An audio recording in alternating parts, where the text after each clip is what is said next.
Hang in there, it is! Smylie Kaufman for 61. Wow. I'm Smylie Kaufman, and this is The Smylie Show. Welcome back to The Smylie Show. I'm Charlie Hulme, and he is Smylie Kaufman, and his background is, this is really, you've either won a ton of tournaments since we last talked, or you're in a new location. Please explain. What's going on behind you? Oh yeah, just won 17 PGA Tour events overnight. I mean, I really need to try to find a setup like this, and then maybe even copy some of these trophies and just act like I'm a 17-time PGA Tour championship, or I could just be in Justin Thomas's office. Either or. JT's office is not a bad place to record a podcast as far as visuals go. So thank you, JT, for letting us squat on your property. And I mean, I'm sure later in the episode we'll get into why you're in JT's office. I also want to draw attention to something new in my background, because the gnome family is growing. You got a new guy right here. We got a little RBC heritage gnome. How about that? Wow. Does he have a name? He has a name, and his name. Yes, you can. Tarney.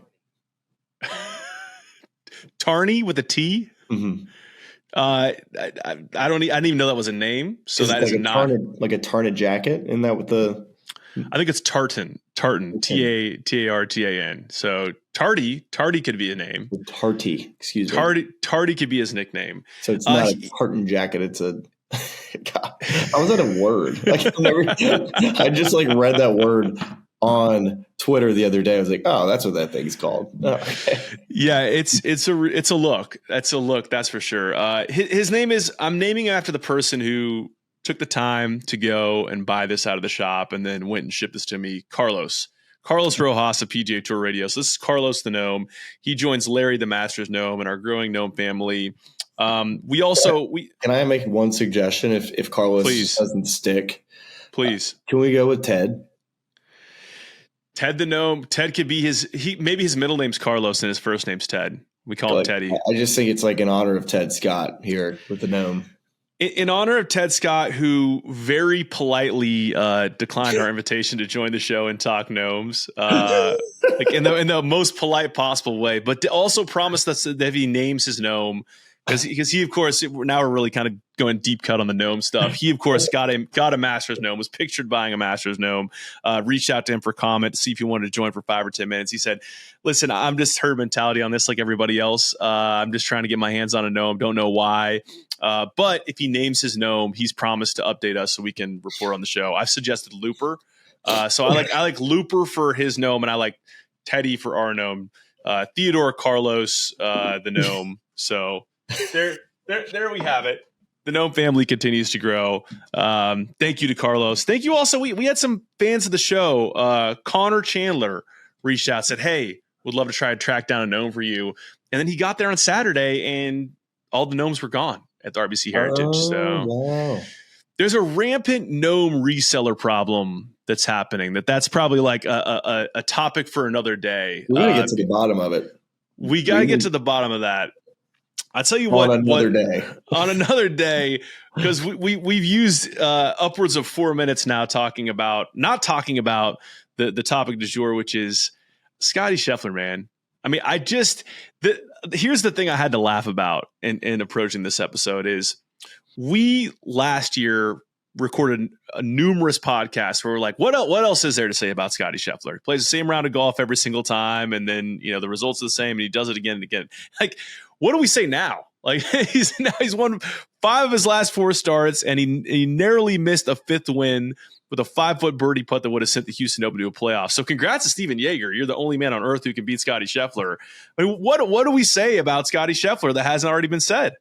Nothing. I think it just speaks to just the level of golf he's playing compared to everybody else. I think there's a ton of really good players on the PGA Tour that it doesn't seem like a fair fight right now. And I don't know about you, man. It just seems to me like the only thing that could stop Scotty Scheffler right now is having a baby.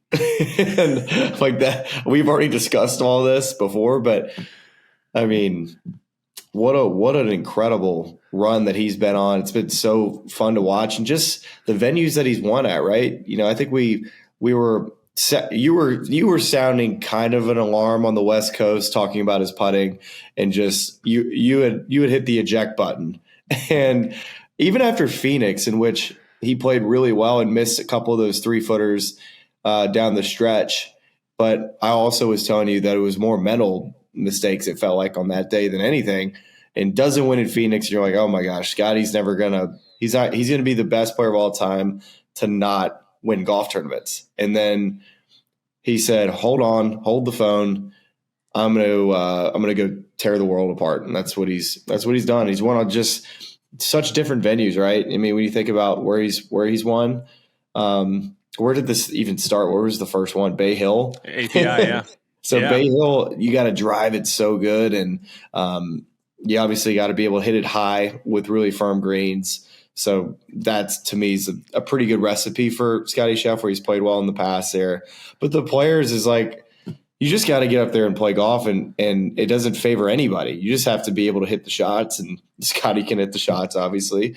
And then Augusta, Houston really, he didn't even have his best stuff at Houston, and still should have won. And that's the crazy thing. But then Masters, obviously, and then playing in tons of wind. And then Hilton had such a different challenge with, hitting 3 irons and stuff off the tee. So just incredible, man. This is a tweet from you sent over from Sean Martin of the PGA Tour, who lists his last 4 wins: the API, the Players, the Masters, the RBC Heritage, and says a major, the tour's flagship event, and 2 longtime invitationals held on 4 disparate venues that ask different questions. No one had won at all 4 in their career until Scotty just did so in a span of 44 days. So, I mean, that really kind of puts it into perspective. To your point on sounding the alarm bells, yes, I did.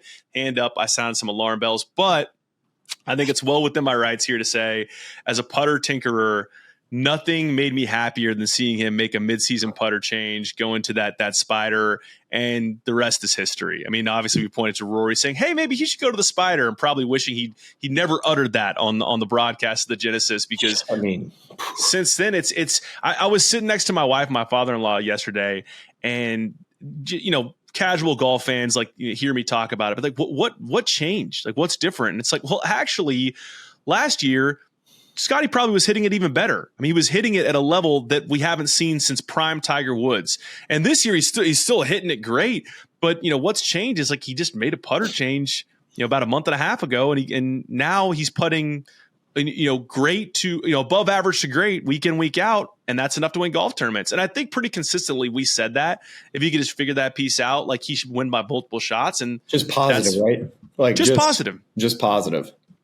I think it speaks a lot, Charlie, too. When guys are working on things like Phil Kenyon and him were, I think you're working to become better a month from now, just because you're not seeing the results instantly. I think that, to me, was what they've done such a good job of is putting the work in, and then realizing that, hey, this might not happen tomorrow, but it's good. Eventually, this process of how we train and how we read putts and how we execute our game plan on the greens, to me that was solidified.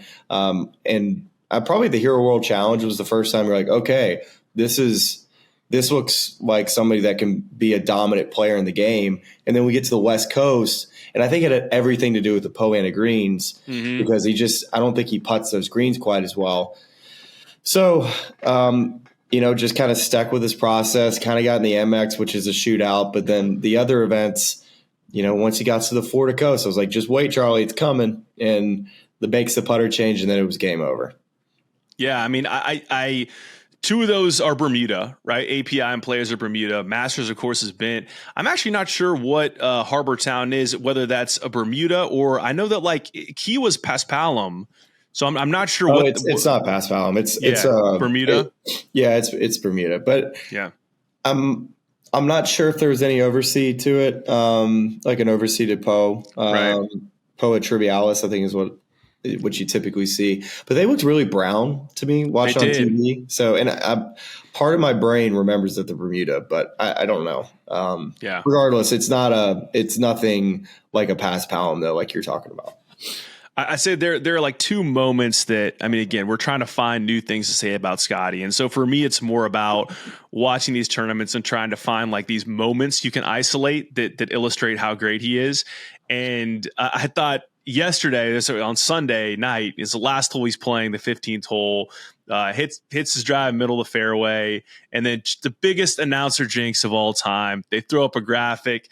Oh, Scotty has had 53 consecutive holes scoring a 4 or better, and of course walks up, gets a mud ball, hits a 4-iron into the water, kind of right to left shot, and then as he's walking up, I say, it's so uncharacteristic for Scotty. He usually likes to work the ball left to right. And this is not sure what happened there. And then of course he's standing over and it's like, he's going to have to hit another right to left shot here, which is not necessarily the shot shape he likes to see. And what's he do? Just draws a 130-yard pitching wedge over a tree and spins it down to about 11 feet. And then with the video scoreboard behind him cycling through a set of lights as the lights dimming and Sepp Straka's opting not to play, just drains an 11-footer to make a par.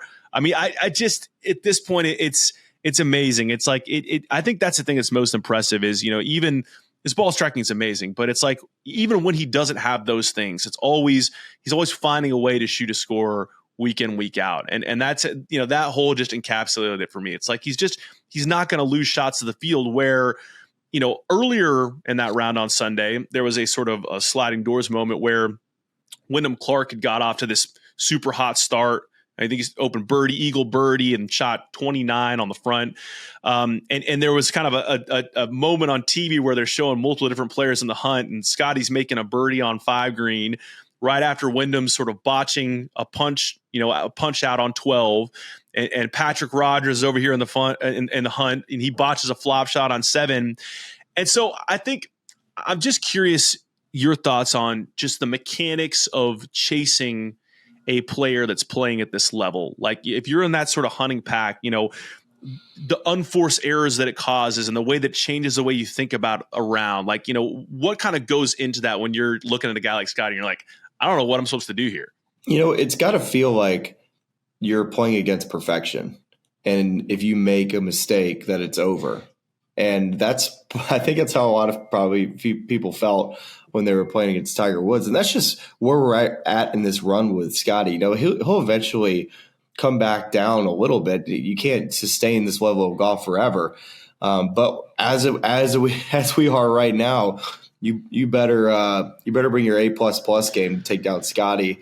And let me ask you this too about Scotty and just where we're at in kind of the grander picture of golf on television and Scotty's, what we've dreamed of having, being a dominant player since Tiger Woods.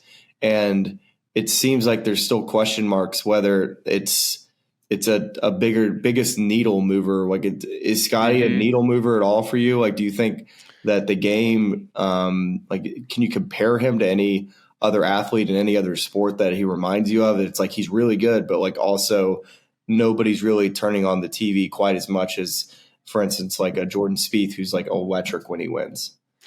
I think there are a lot of layers to answering this question. I was thinking about this a lot yesterday. Also, Nelly Korda, who, right, we also need to mention, who is maybe playing at even higher level than Scotty Scheffler somehow. Yeah. She has won in 5 straight starts, which is unbelievable. And does that sort of a thing cater to a fan who, are you turning it on because you want to see competition, or do you want to see greatness? And so I think that's the first part of that question. And I think largely for casuals, you don't want to miss out on greatness. You don't want to miss out on a LeBron coming into stardom after, coming up short all those early years with the Cavaliers. And like, now you're kind of like, you're breaking through. It's like, you don't want to miss out on that. You want to be able to say that you witnessed history, you saw it happen. Or I think a lot of growing up in Central California as a Warriors fan, and watching those early Steph Curry teams, where they're moving from like winning, 26 games a year with Steph and Monte Ellis chucking up a million shots to like drafting the right guys, and a switch flips. And you're like, oh my goodness, and that's what I kind of feel like the last couple of weeks with Scotty have been. It's like he's found all the pieces and put them together. And now I want to be here to witness this thing that's happening that is, doesn't happen very often. It's sort of, once in a generation type thing. That's one piece of it. I think, and then I think there's also like do you like a Scotty Scheffler type person, like a yes or no type question? Because I've seen a lot of from the live corners of the internet, particularly, saying he doesn't have what it takes to be a superstar. And I'm not saying that they're wrong in terms of what their tastes are. What do you like or what do you not like in terms of a person you want to root for or a person you find to be marketable or a superstar? That may not check those boxes for them.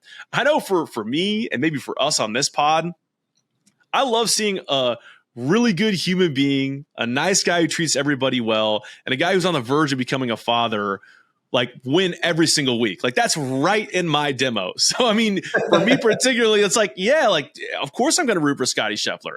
Now, like, I don't know how all encompassing that is, but I think, I mean, shoot, in a day and age where positive news and positive storylines are hard to come by, you got to think that there are a lot of, parents or kids who are out there like, look at this guy. He's a really good, wholesome role model. And he's also an absolute assassin on the golf course. Like, he's just amazing. Then I think the third thing is converting to, revenue via traditional television business models, and or whatever is coming next. Like I saw a lot of people kind of rebutting the numbers we saw for the Masters television ratings last week with like, can we see the numbers for the app? Because I think that there were additional millions of people consuming it that way.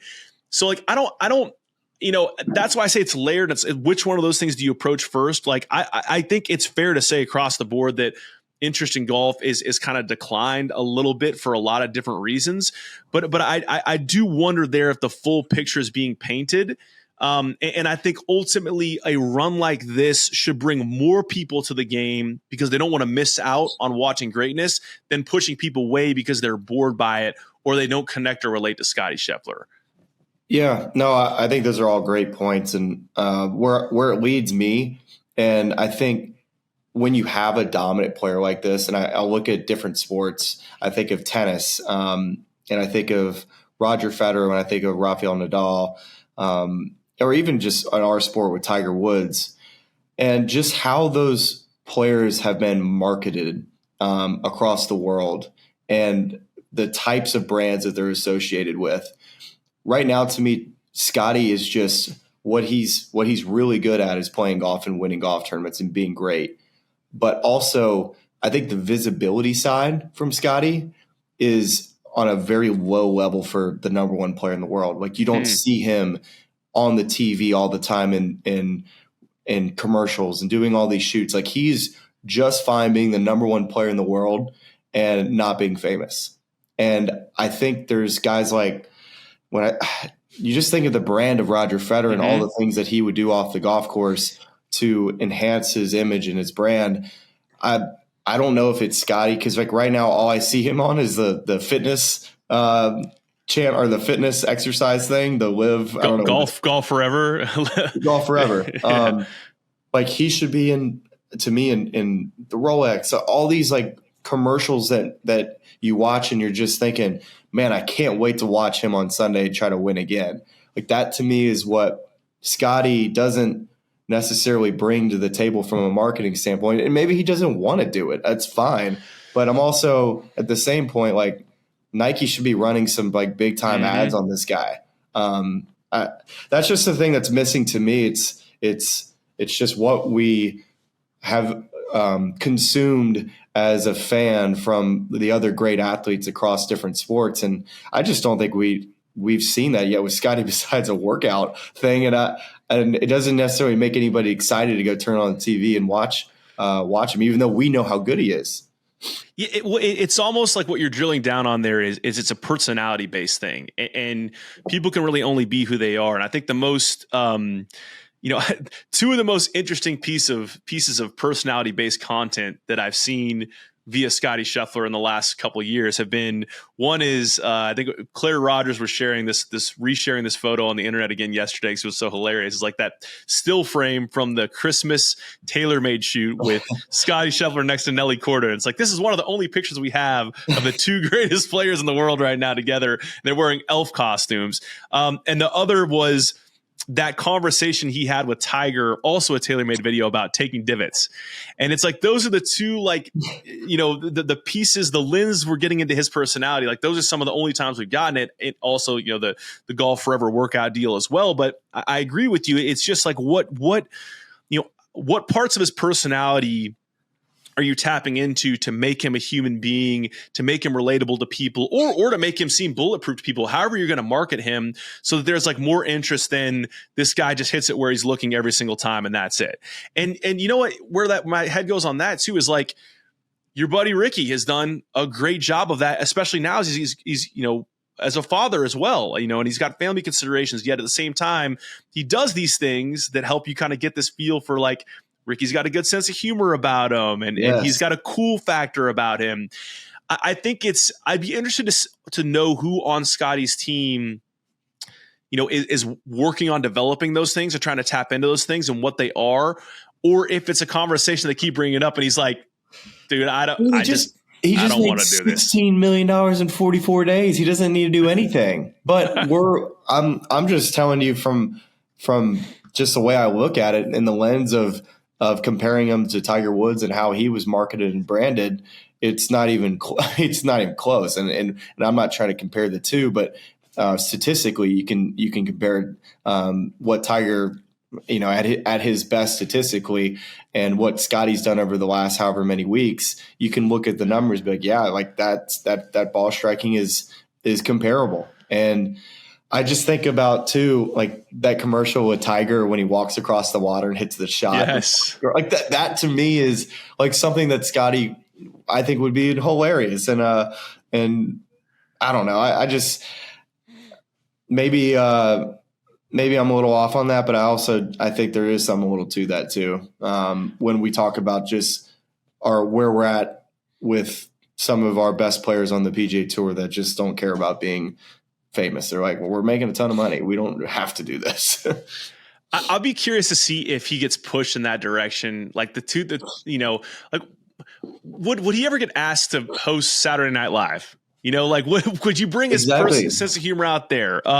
Could you, I know everyone's got their own level of comfort with how much they want to share, related to their family and their children, but like, could somebody come in with a really good pitch of like, hey, we're just going to paint you as the wholesome everyman dad who just like, wears the glasses like Clark Kent and then just goes out there on the weekend, turns into Superman. Can we market you that? Can we market that? Because I think there's a demo for that. Like, I think there's an interest in that. It's just how do you get that right in a way that feels authentic to Scotty and a way that feels authentic to whatever audience segment you're trying to go after. But it's to kind of this, you sent over some screenshots of this. It's a couple stats that are just mind blowing. Where this is from Kyle Porter with CBS, who is tweeting about the highest earnings in a single season in PGA Tour history, his official money. It's Scotty Scheffler in 2023, who earned $21 million.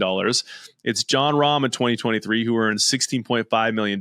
And it's next to Scotty Scheffler in the last 42 days, $16.3 million. Then here's another great one. This is also from Kyle Porter, presuming a 5-7-10 percentage caddy player structure for Scotty and a win. Here are some interesting 2024 PGA Tour earnings. Rory McIlroy, $1.71 million. Ted Scott, $1.78 million. I mean, it's just handpick a stat. It's just going to sound more absurd than the last one you read. It's unreal. It's insane, man. Yeah. I don't know what much more there is to be said. I definitely want to. I definitely think you mentioned Nelly Korda. I mean, listen. I've been only able to consume so much when it comes to watching golf, so I'm not here to be able to comment that I've seen every shot that Nelly's hit over the last 5 weeks. But acknowledging how hard it is to win just 1 week and doing it 2 weeks in a row and then 3 weeks. I I can't imagine what Scottie Scheffler and Nelly Korda, what they've been able to overcome and also be able to stay sharp one shot at a time and just keep their foot on the pedal. I just think that it's so difficult because it's to win back to back, because it takes so much out of you to win one, and then doing that 5 weeks in a row. And I'm lumping Scotty in there because he was in the hunt, had a putt to win basically 5 weeks in a row too. So just remarkable that we have two golfers in the men's and the women's game right now that have the talent, the ability, the work ethic, and really likable human beings as well. How do you not root for Scotty and Nelly? I think it's so interesting comparing the two of them because, look, I'm trying to embrace my future girl dad era. I'm trying to consume more LPGA. I don't want my baby girl to get left behind in the AJGA rankings behind Anna Carter. She's racing up the rankings, so I really got to make sure I'm ready to help my girl consume the elite women's players. So I watched a lot of the Chevron Championship this weekend, and I think it's so interesting. Looking at the two of them, saying what's different and what's the same. And Scotty has this completely home cooked, all over the place swing, feet sliding around, but just, hits it exactly where he's looking every single time. What's that?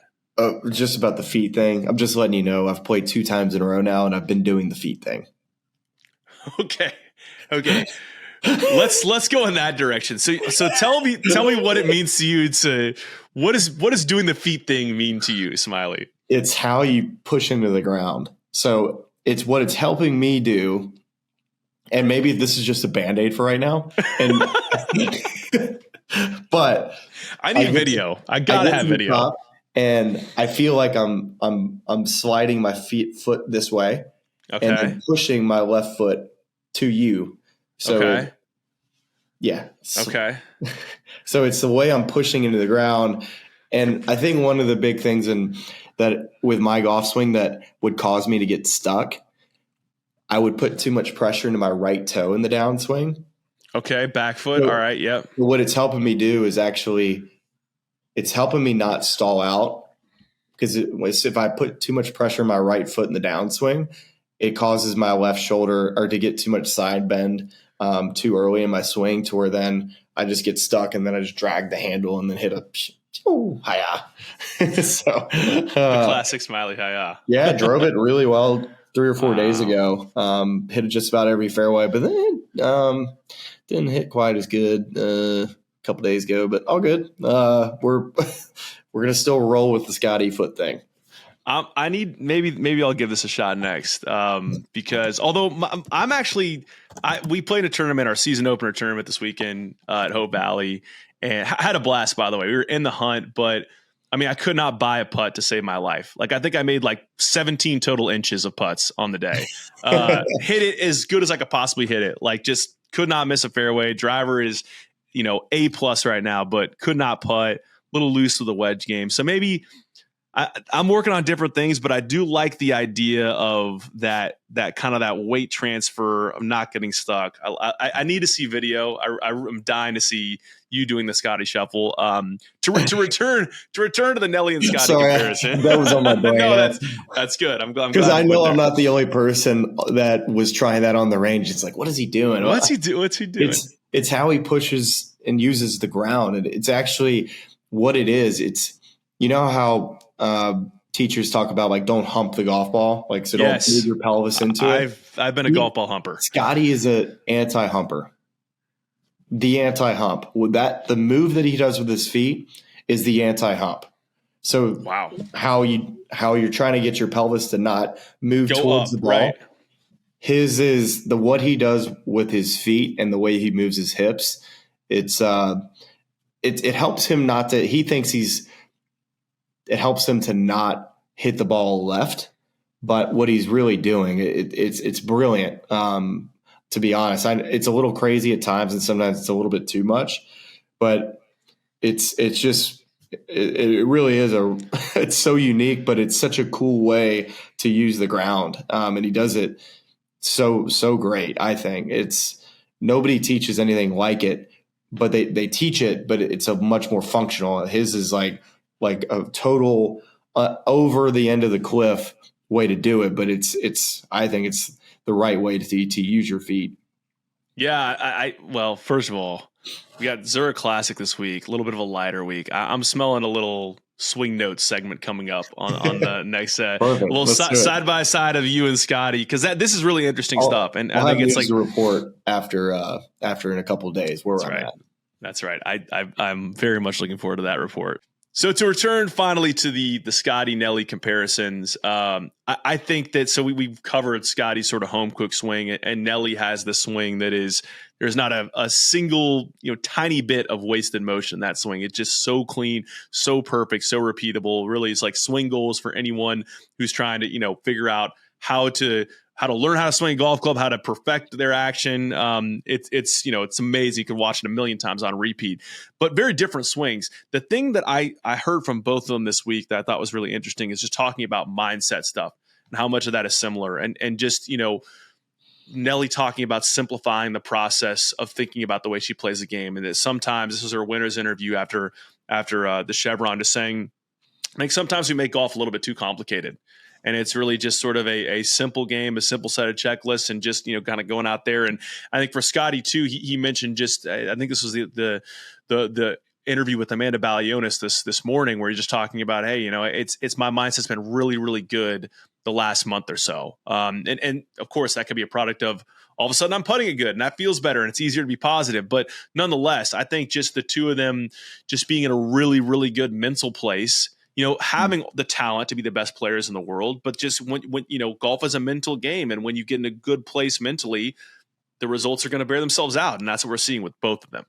Yeah, and you heard Scotty say it too this morning, talking to Amanda. And like, what have you been doing so well? Like, how do you describe it? And he just says, I've been doing such a good job mentally, and that's I've already kind of mentioned that, how impressive it is to have just the processes to be able to like not overreact to everything. And when you have to keep momentum in a round, they've been able to make the putts. And at least from me watching Scotty, I think it started on the first hole in the tournament yesterday, hits a perfect wedge shot to a green that was rock hard, chips it to 5.5, 6 feet. And I'm sitting here watching thinking he's going to miss this and he's not going to win today. Buries it right in the middle, hits it over the green on 2, chips in for eagle. And you're just like, all right, it's over. Just like that, I went from Scotty's going to lose the golf tournament because he missed this 5-footer for par, chips in for eagle at 2, the whole thing's over. I mean, and here we are talking about Scotty's branding and marketability, and we've just completely spaced on the fact that he hit us with his version of the Jordan shrug on 2 there. Just turned his head, Scott, and I don't know. How good is his chipping, man? Like, that is – we talk about his ball striking, but my goodness, how he can chip lately. It's been remarkable, the amount of hole outs that he's had, but getting out of trouble and just never really hitting a bad chip. I think that's the thing that I've noticed the most, is that when he pitches it, he leads it in the proper areas, like it's below the hole. He doesn't ram one by, doesn't come up way short. His touch is just impeccable around the greens. The worst, well, I shouldn't say the worst chip. The second to worst chip he hit all week, or second to worst wedge shot around the green he hit all week, was today on 18, where he left himself like a long par putt, but he had 4 shots to play, which was fine. The worst, I think you'd probably say, was the shanky hit on the 3rd hole of the tournament, and then eventually made double. That he'd probably say that was the worst one. But yeah, I didn't see it. Sorry, I was traveling that day. Neither did I, and it didn't matter in the long run. That's another one where I'd love to kind of dig in on his motion, because it seems to me like he hits a lot of those sort of bump and run chips really well, and it's similar to his full swing, gets steep on it a lot when he's chipping, but just does it in such a repeatable way, and his own sort of it's amazing. I mean, to your point, like, he just doesn't hit bad chips, and he's got such a good feel for where he needs to land it, to use the slope. It's unbelievable. His what he does so well in his golf swing and I would say his pitching, is that he keeps his height really well. Like, his golf swing, like, there's no like going down. He stays, like, his head height stays the same, but his pitching, really good pitchers of the ball get taller in their downswing, like their head moves up, and Scotty does that better than anybody. Like he makes so much room for his arms in the pitching, but he also really is so good about how he uses the leading edge. He's not somebody that uses the back of the wedge. He's somebody that just somehow just gets he makes perfect contact because that angle of attack is a little steeper, similar to like how Jordan pitches, just like really on top of it and cover fades, just a lot of cut shots. But he also can hit those little run and hook shots too really well. So he's got all the shots, and how he sets up to his pitching is really interesting to me as well. Like it's very like wide almost, like it's he doesn't keep his feet together pitching, which I tend to like, but it encourages good body motion. But because he gets tall, he transfers his weight really well in his pitching, getting to his front foot and just being able to turn and post, and just such a good touch and great technique and great form. Yeah, it's just, you say that about almost any part of his game at this point. But I mean, we're, I guess, 30 plus minutes into the show, and rightfully discuss almost all Scotty, and we'll continue to do so. Just think about this. I mean, we don't have Scotty until it'll be the Wells Fargo. So getting in all this about Scotty, because the next couple of weeks we'll have different topics of things to get into, but I think we're kind of a little bit onto something on, let's see what happens with Scotty, with having a child, which couldn't be more happy for him to become a dad. He's going to kill the dad life. And, also just maybe over the next year, what are we going to see from him from a marketing brand side? Is Nike going to lean in, and are you going to start to see some Tiger-like commercials with Nike and him? I think the answer should be yes there.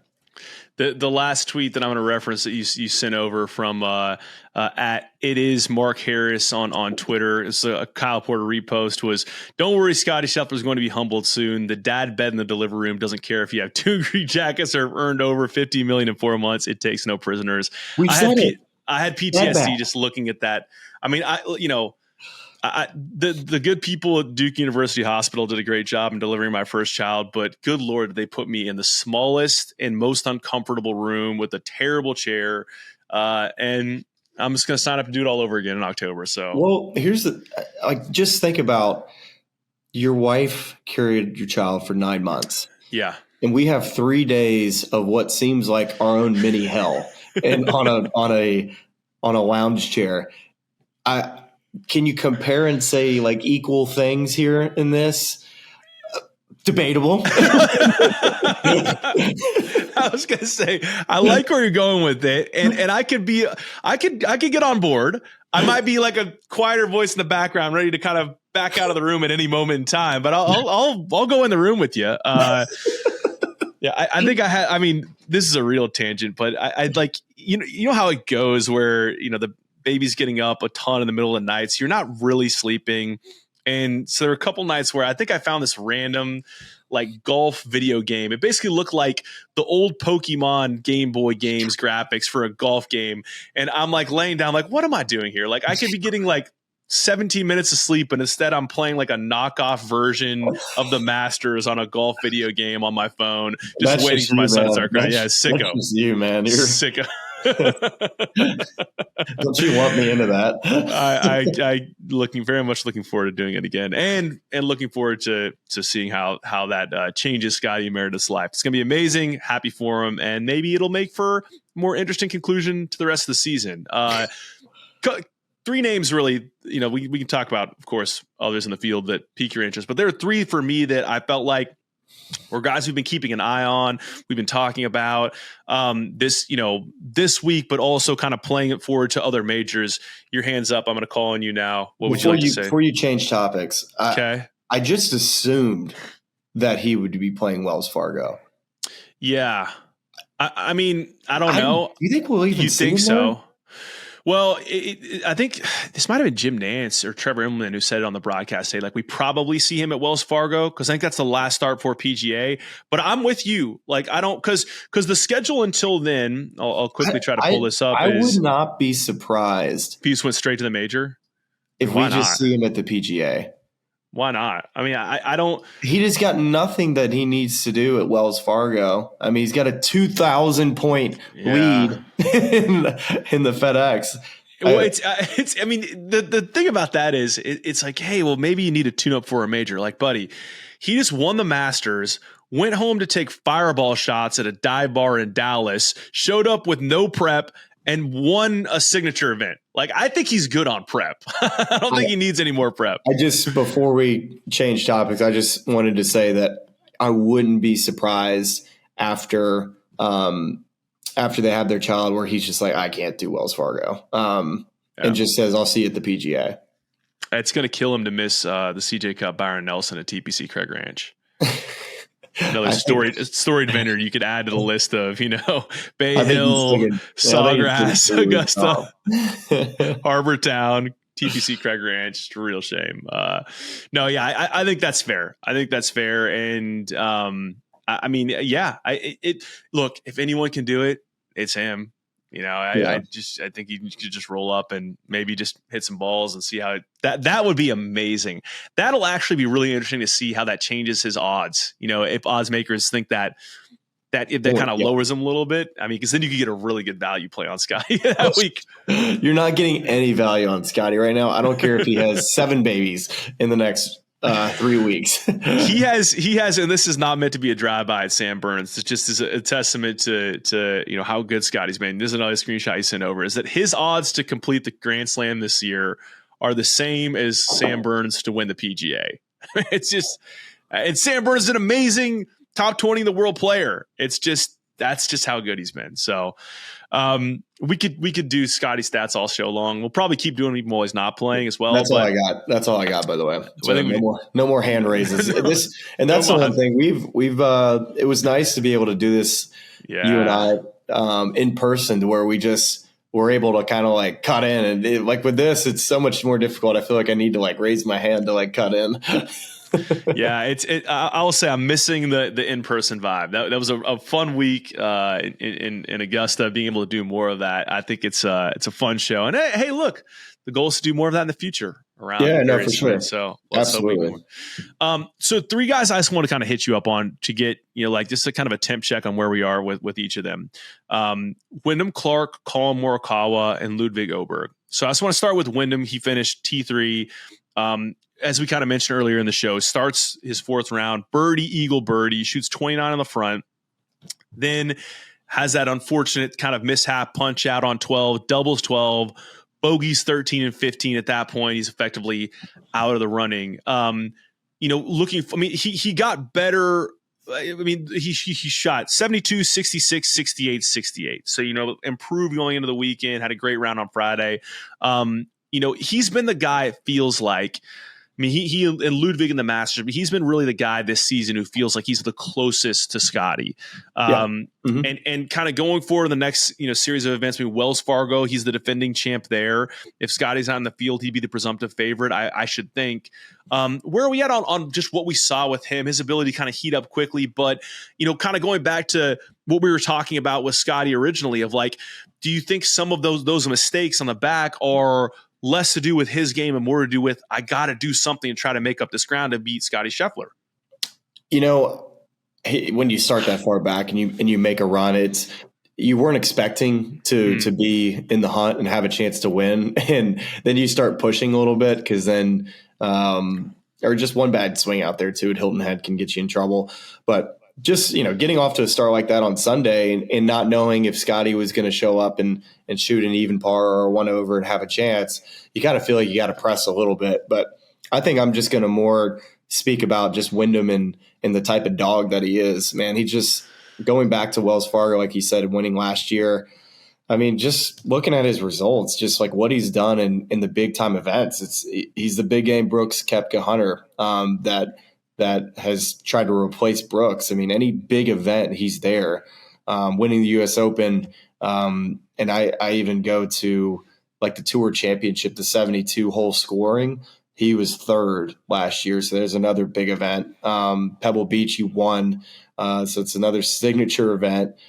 2nd at Bay Hill, Players Championship 2nd. I mean, dude, these are like what event am I missing here? Right. Like these are Yeah. our biggest events. And I just mentioned his results there. I mean, goodness gracious, this guy's right.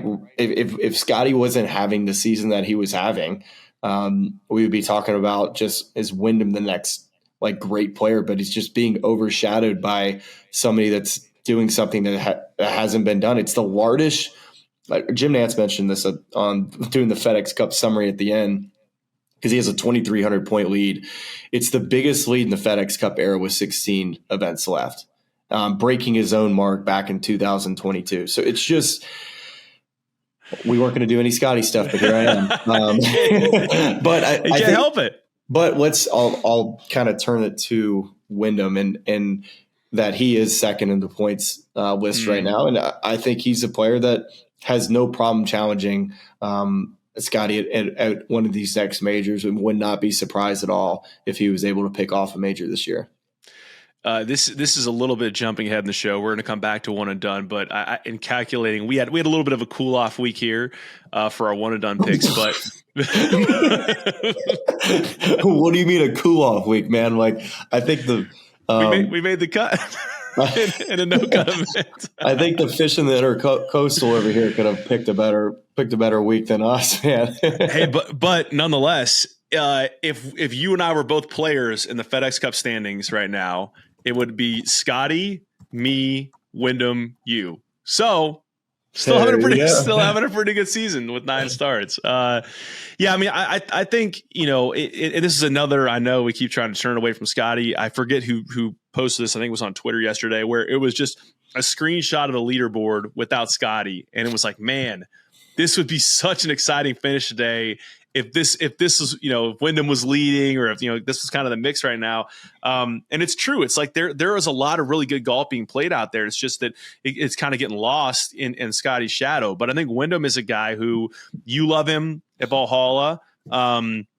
He's shown up in every one of these big events. Like if he goes to Wells Fargo and has a great week, maybe even defends and rolls that into the PGA. I mean, yeah, Scotty will be the favorite for good reason, but I mean, he's a guy that could, we saw it in the start to that round on Sunday. It's like when he gets hot, he gets hot. He can post a low number, and it's not as good as Scotty's been. There are guys that can go out and win it. It's whether or not they can minimize some of the mistakes. That Scotty's so good at just shooting a score no matter what, even when he makes mistakes, kind of being able to recover. You saw that with Wyndham with that punch out on 12. It's just he makes a double. It kind of takes you out of it. So.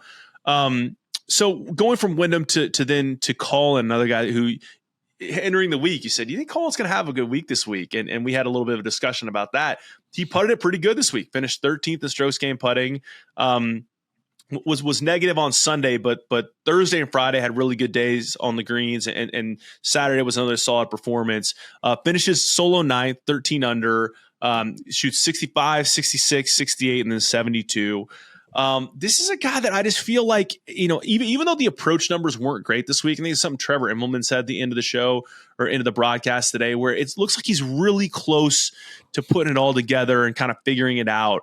Combination of just the ball striking stuff that he has been so good at, but has been trying to figure out, plus the putting.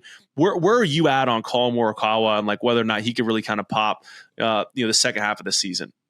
Yeah, he had such a really nice fall. We were so looking forward to seeing what Colin was going to bring this year, and splitting up with Mark Blackburn, just talking to him a little bit of just about who Colin is, and I think Colin's just trying to hit a fade, and we all know like it's just like Chris Kirk, he wants to hit a draw, and Colin has been struggling a little bit with just his back. I think it was like last year. So goes and sees Mark, and they're working on just making the physical changes to properly hit a fade to where his back isn't going to be stressed. In which his move, like when you watch it, his has definitely more of the leg kick pelvis towards the ball, like opposite of Scotty, which is much more of a push draw move than it is a fade move. So you have to they tried to kind of fix those things. And then the problem that Colin was having is that he was hitting it too straight, and he wasn't able to take spin off of shots and hit like these field fades that he was so good at. But just getting inside of Mark's head, just of what makes Colin so good. He just said his mental game is just insane. There's a reason why he's a multiple time major winner. And I think that's why, like, when I was so down on him heading into the Masters, and just why I just didn't think he would, show up, I guess, on the weekend, it's because I just, when guys are making changes like that and are a little lost in their golf swing, for most people, it leads to miscuts and bad play. And I think the one thing I didn't factor in was his mental game and why he is who he is. And Colin is probably has one of the sharper minds out on the PGA Tour, just tons of self-belief, and being able to play one shot at a time. Nobody can really do it better than Colin when he's on, right? And we've seen that in his early part of his career. So, I think it's still going to be a bit of a work in progress. Just seeing that, looking at his data golf results, just a lot of green of the recent, but still work to be done for sure, though.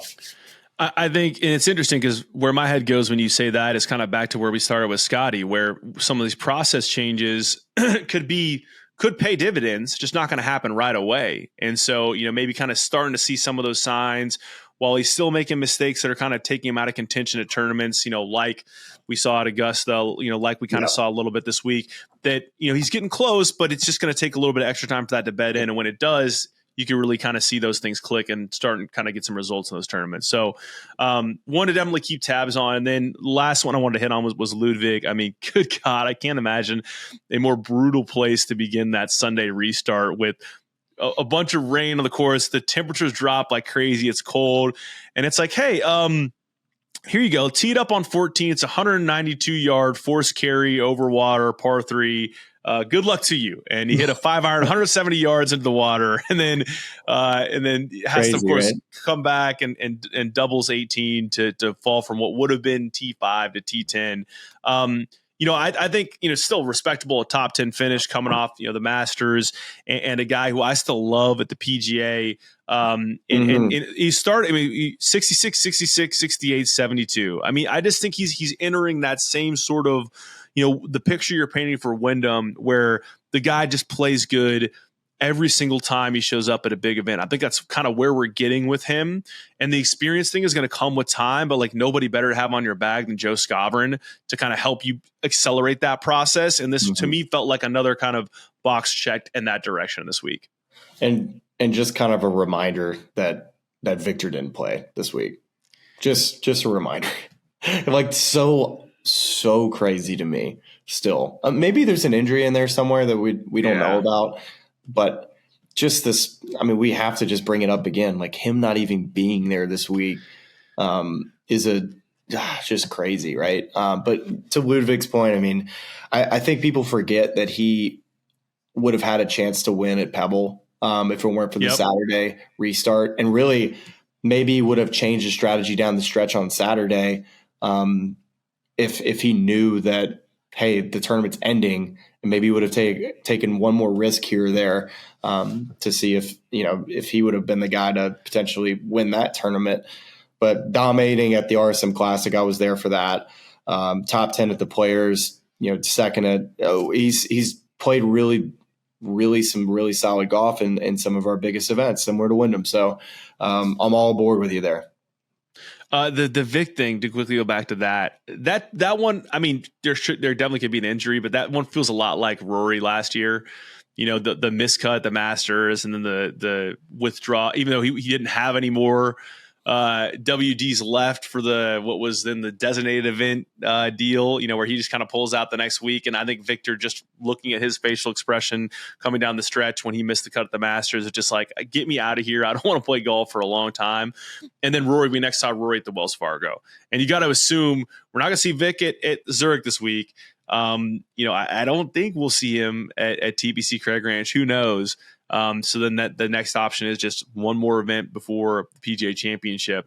So that'll be an interesting one. I mean, listen, we both want to see him come back and play well, but I just don't know what's going to get him back there right now, unless it's just going to spend time with Dana Dahlquist, who looks like he's working with now, and just kind of grinding out whatever it is they need to do to get him in shape for a major. Yeah, I think he needs to play golf, but that's just me. Just go play. Yeah. A fair point indeed. So that kind of concludes just our RBC heritage discussion here. We touched a little bit on Nelly, her sort of brilliance. It felt like it was a busy weekend in golf because we had Nelly winning her 5th in a row. We had Scotty winning his 4th in 5 starts. We had Billy Horschel winning an opposite field event, which was cool to kind of see him go down there and embrace that. And then we had Miles Russell making history, 15 years old, 2 days after becoming the youngest player ever to make the cut on the Korn Ferry Tour. He became the youngest player since at least 1983 to finish in the top 25 in a Korn Ferry Tour or PGA Tour event. Super, super cool stuff. He's a little lefty. Got a really smooth move on him. He's a known quantity to you, Smylie. You covered Miles as a 13-year-old. Do I have this right? At Bandon Dunes. So what's your kind of report on Miles?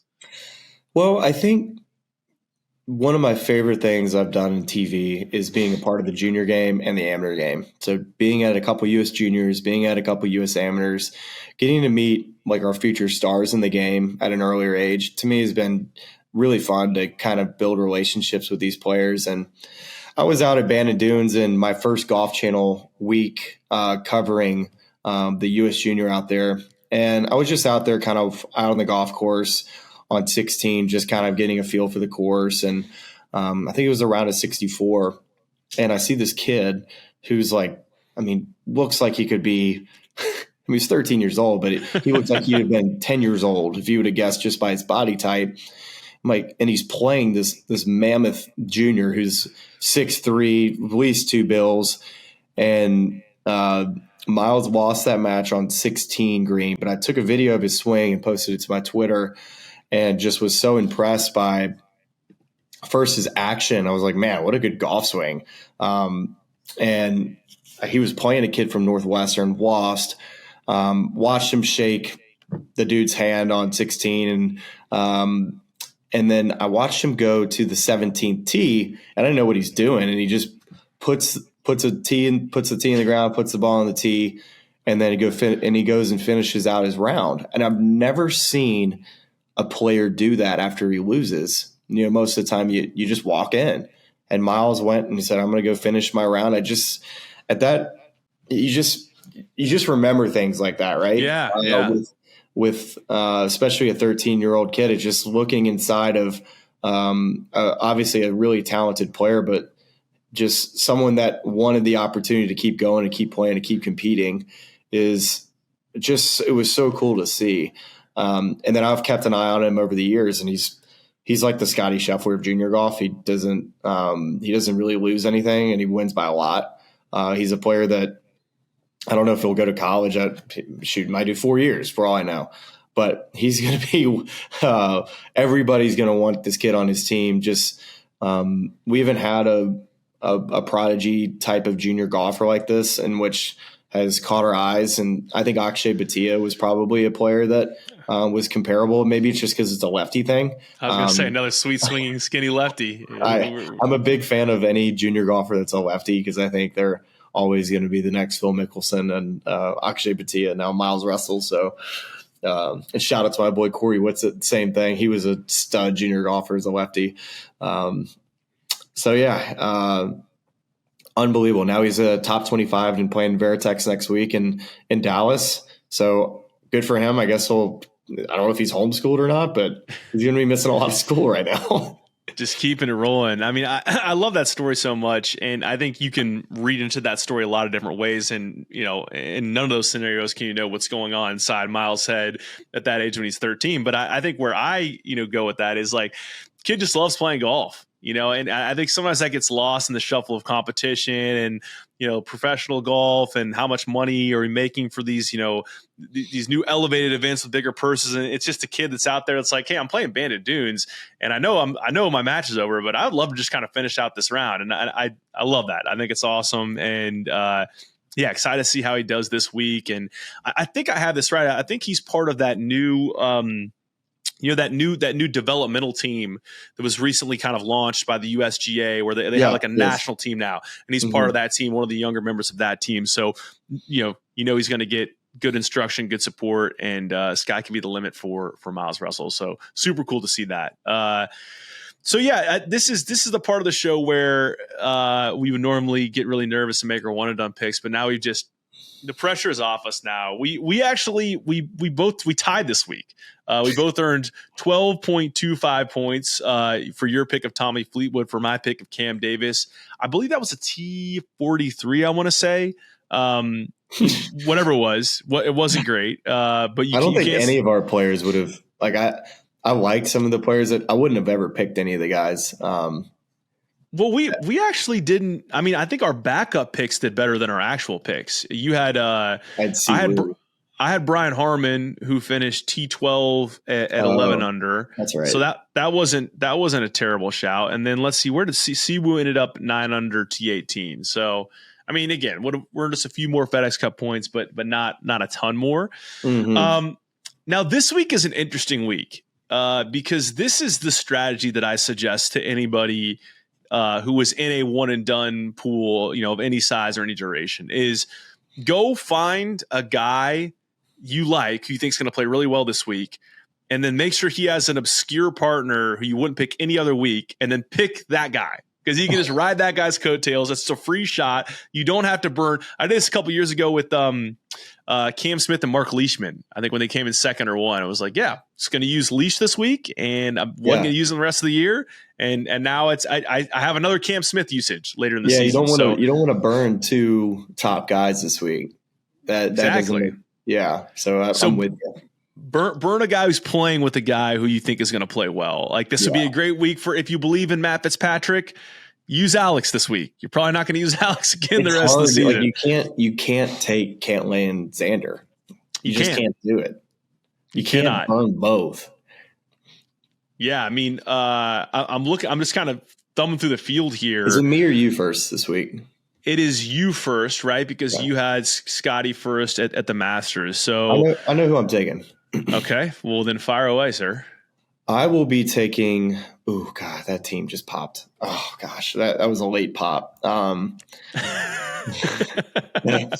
we're just going to start picking like backups to our alternates. So we eventually like had a winner. Like, it's like, oh yeah, we did like them. And then we're going to end up exactly where every other golf prognosticator is. Like, where it's just, we'll give you 8 picks and we can say we won no matter what. I will be taking the team of Davis Thompson and Andrew Novak this week.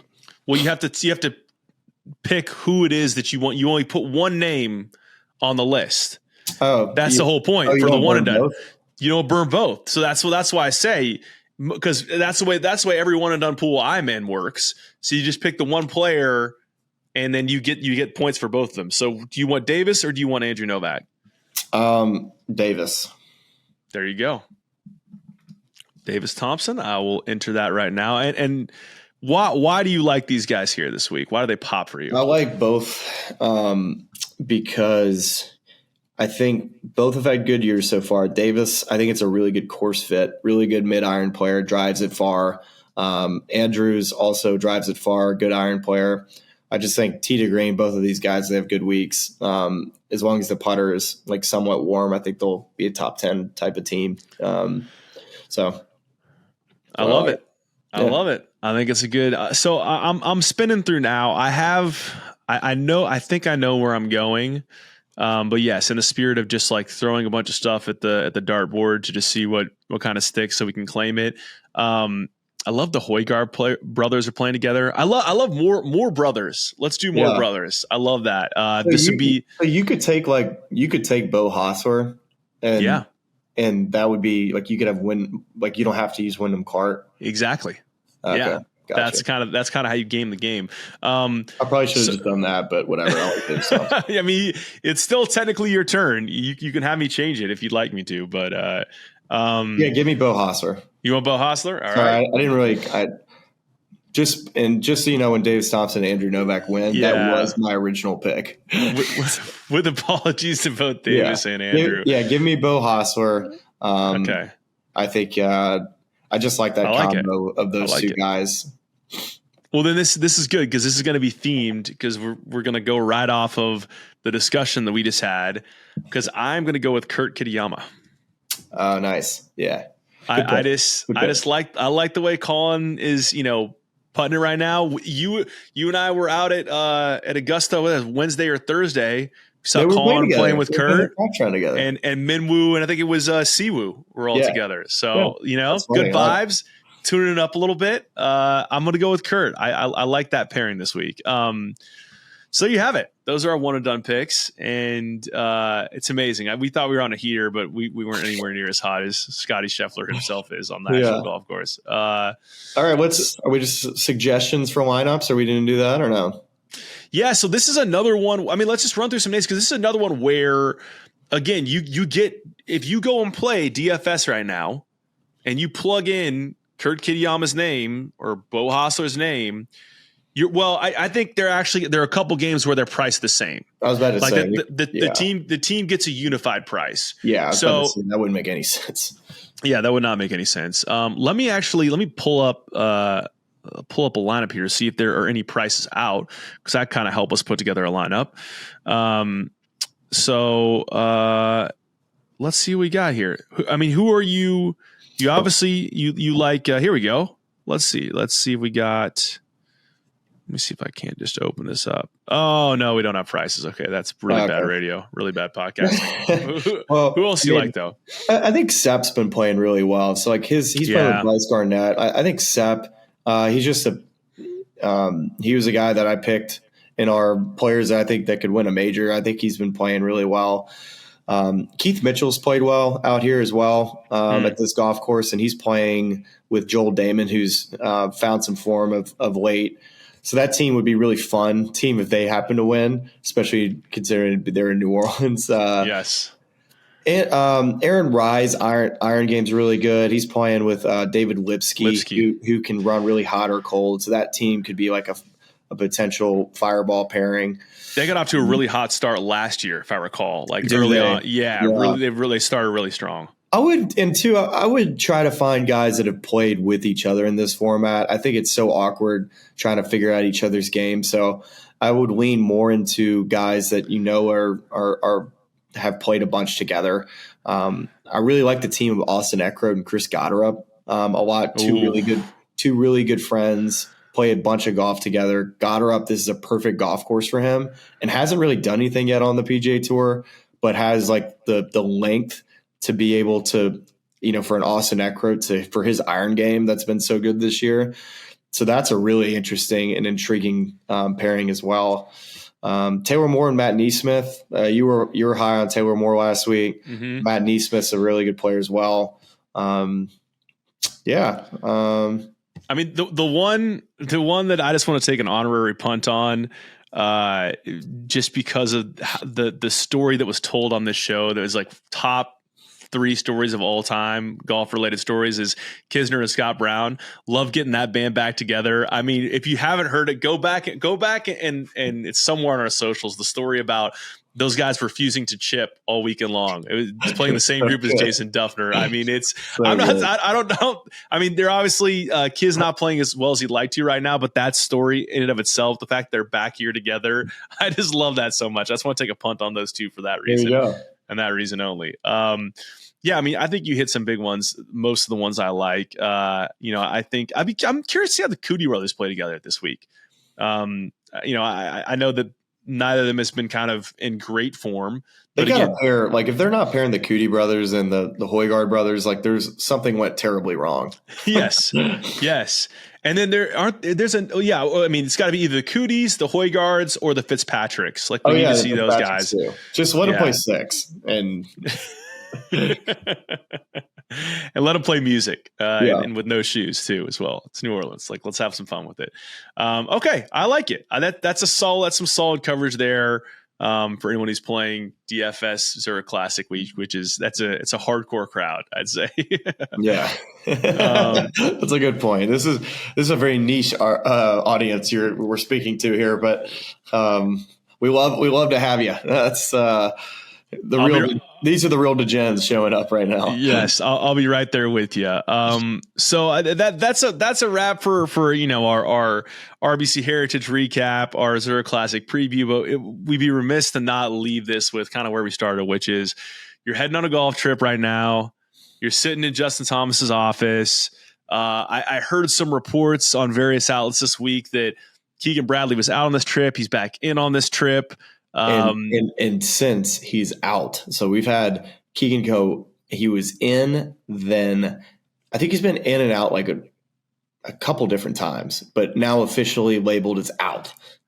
I'd love to hear the designated injury report list for as to why he's out, because he was, I think he played, I think he was like actually 5 over on Thursday. Yeah, he's I think it's supporting his one of his kids is like in the championship of their baseball or something. So like, okay, yeah, go to that. So yeah, go to that. Yeah. Yeah. But Colt's going to be there, being replaced by my partner, Ricky Fowler.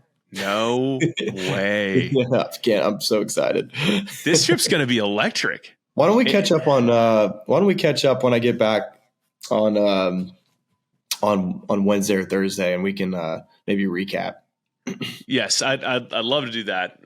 We have to get something on the show to kind of recap this, either whether we're doing that on the backside of Zurich or just blowing out that whole episode. But I love that. Excited for you. Play well. That place is a lot of fun. And what else we got for you? Oh, and then we have we'll see what ends up in the feed on Wednesday as well. We're looking forward to a guest on Wednesday. That should be a lot of fun. So we'll see if that comes through. But for now, that's all we got. Smylie, any thoughts any trophies you want to steal on your way out of the office before you head out, or anything you want to leave the good people with? Y'all don't remember me winning the CIMB Classic, these are big trophies, man. Large, very large. I forgot I won the BMW. That was a really fun memory. Easy one to forget. Yeah, it's just so many trophies. Well, on that note, appreciate you joining us on the verge of the vacation, and appreciate everyone who is watching and listening with us. And we will be back here to talk to you very soon. I think you're doing a tremendous job, and I listen to this podcast. It's really cool. And oh my gosh, we're playing golf on camera in front of all of our local fans and subscribers, but make sure you like and subscribe. It's cool to see what you guys are doing. I know golf fans appreciate it, but we do too, so please keep it up. For all the good people at YouTube, like and subscribe. You guys have some good takes, so I'm happy to come on and shoot the